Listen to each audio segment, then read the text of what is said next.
Bunaqa baxtsiz hodisalar siz va oilangiz bilan yuz berishini xohlamasangiz, albatta videoni oxirigacha bor. Bundan 3 kun oldin taom pishirish jarayonida uyimizdagi shishali gaz plita singan va shishalar har tomonga tarqaldi. Aytishingiz mumkin, ovqat pishirish jarayonida og'ir qozon qo'yilgan paytda yoki qizib turgan gaz paneli ustiga qanaqadir suv yoki par tushgan paytda shisha sinishi mumkin va har tomonga sachash. Qonun qoidasi bo'yicha qaraganda gaz plitalarda gaz plitaning shishasining ustida himoya plyonkasi bo'lishi kerak.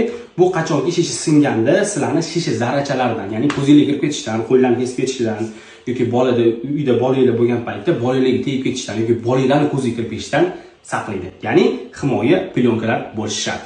O'ylaymanki, bu videoni juda ham ko'p insonlar ko'rish kerak. Shuning uchun maksimal darajada like qo'yinglar va yaqiningizga, tanishingiz, do'stingizga jo'natib tashinglar. Shuning uchun o'zim optimdan kelib chiqqan holda men O'zbekistondagi maishiy texnika sotadiganlarga iltimos qilmoqchimanki, ustida himoya plyonkasi bo'lmagan shishali gaz plitalarni sotmaslikni va xaridorlarga aynan sizlar xohlamoqchi bo'lsangiz, ya'ni shishali gaz plita olmoqchi bo'lsangiz, albatta ustida himoya plyonkasi bo'lsin. Bu sizni oilangizda, bolalaringiz xavfsizligi uchun albatta kerak. Afsuski, men bu gaz plitani xarid qilayotgan paytimda himoya plyonkалari haqida umuman ma'lumotga ega bo'lmaganman. Hozirgi optimdan kelib chiqqan holda sizlarga ham foydali bo'lishi uchun, bilmaganlar uchun aynan shu videoni tayyorlashga qaror qildim. Albatta, O'zbekistonda sotilayotgan maishiy texnikalar bizning mentalitetimizga, ya'ni bizning taom tayyorlash mentalitetimizga moslashtirilgan bo'lishi kerak.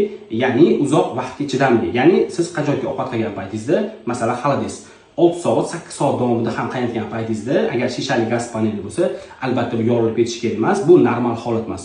Va albatta himoya plyonkalari har bitta gaz plitalarda oynali gaz plitalarda bo'lishi kerak. Bu juda ham muhim. Bunda deyarli hamma brendlarda himoyalangan, ya'ni plyonka bilan himoyalangan oynali gaz plitalar mavjud.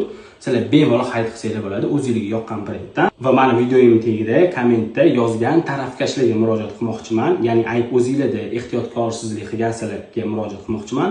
Xo'p, agar bizning o'rnimizda sizlarning oilangiz yoki farzandinglar bo'lganda nima qilgan bo'lardinglar? Aynan shu hol sizlar bilan yuz bergan paytda. Agar farzandingizga nimadir qilganda-chi, xarid qilayotgan paytda oynali gaz plitaning ustida himoyalangan plyonka bo'lishi kerakligi haqida butun O'zbekiston bilish kerak. O'shanda qanaqadir xavfdan oilalarni, o'zingizlarni saqlab qolsanglar. Hammaga rahmat.